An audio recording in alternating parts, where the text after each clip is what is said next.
So traditionally, when it comes to endpoints, people have focused on endpoints, especially on the identity piece with MFAs, with EDR, XDRs, with antivirus, labs, and Intune's kind of software.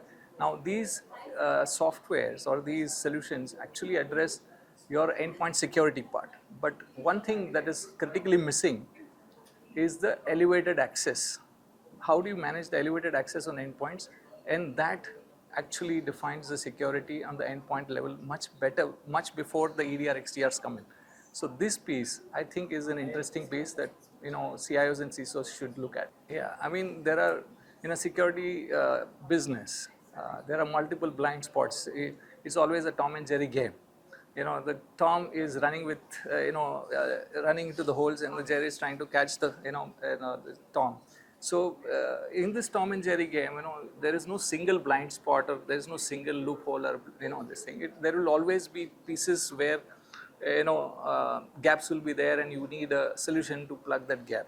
One of the thing that comes to my mind is critically on the endpoint space, where the elevated access, the privileged access on the endpoint is something that is missed out by a lot of folks, and you are focusing on the perimeter security of the endpoint, whereas the insider is the new perimeter, and privileged perimeter is the new identity that we are looking to control. So that is where my thought goes in. This is a very broad question. Identity strategy comes in many dimensions.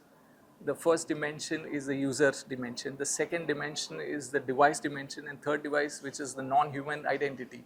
So when you are building your strategy, I suggest, I'm thinking aloud, is that you should focus on the end user, the privileged user on the user side. On the endpoint side, you think about EPM.